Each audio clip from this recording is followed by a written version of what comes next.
So, Alistair, I mean, limited companies are all good. That's all good. One of the things which the bank will be looking at, whether you are buying in your own name or whether you're doing it through a limited company, is, as you've already alluded to, is the rental of the property when you're thinking about buy to let. And there's a thing which I believe is called the stress test, or at least that's what it's referred to as, which is presumably part of that process of looking at the rent. Yes. So what is that, and how does that work? Well, different lenders use different stress measures. Generally speaking, if you're buying in your own name, most lenders look at 5.5% stress test, and they want to see 125% cover.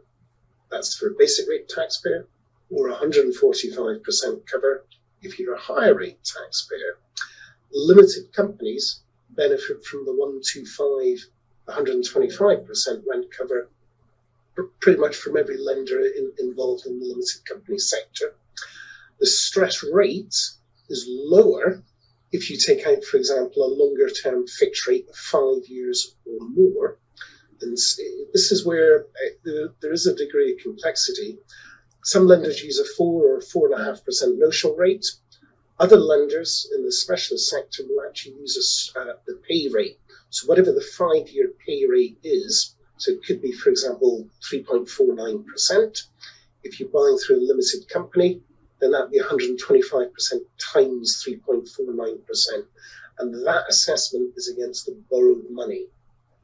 So it's not against the value, it's on the borrowing.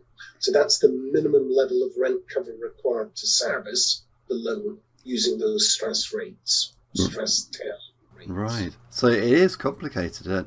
And the fact that they have a different rate for higher taxpayers, that I didn't realise that's really interesting. It can make a huge difference, Peter, particularly for properties which are relatively low yielding. Somebody's a higher rate taxpayer and they're only looking for, for example, a 2-year fixed rate. The level of minimum rent required compared to, let's say, if they were to do it through a limited company on a 5-year fixed rate, the difference can be quite significant. Yeah. It can be a difference of the deal going through or not. Yeah, absolutely. I can see that, and the fact that the fixed rates come into it, your tax bracket comes into it. Again, this is more evidence, really, that you need help with this. Although presumably most people who actually come to you for a mortgage, they don't even know this applies. Presumably this is all worked out by the broker, and you make sure it works before. Yeah, we've got various calculators which we can use, but the unknown to us. And we have to look at what the client's best estimates are on the rental income, because just because the client says the property's worth $1,000 a month rental income doesn't necessarily mean the lender's valuer is going to assume that, and it's always based on what the lender's valuer assumes or estimates the rental at. Absolutely, because I mean that's one of those things where we think about down valuations as being, how much is the property worth, but I've had cases, and I know of cases, where the valuer's been round and put the rental valuation on the property, and notwithstanding there's a tenant in place who's got a signed AST, they've actually put a lower rental value on. You think, how can you do that? They're paying $750 and you've said it's $650. Well, I've had some shockers over the years. Very similar to that.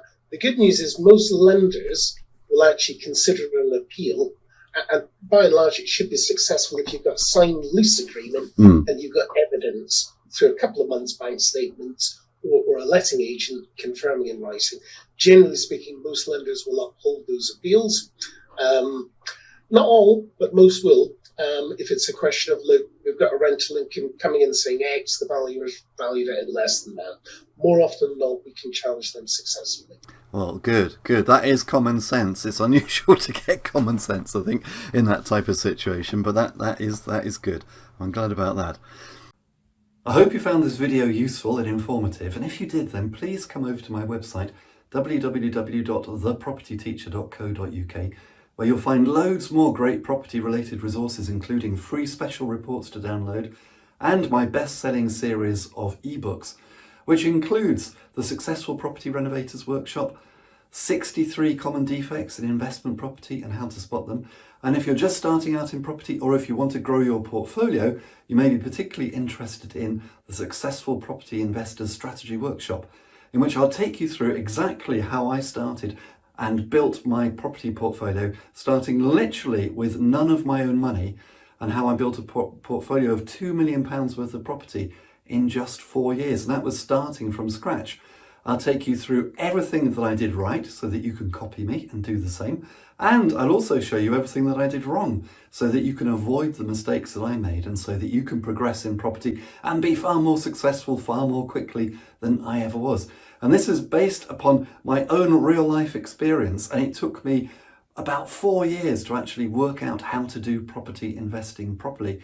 But in the 200 pages in the Successful Property Investors Strategy Workshop, I'm going to show you all of that 4 years knowledge condensed down so that you can use it immediately. And until next time, here's to successful property investing.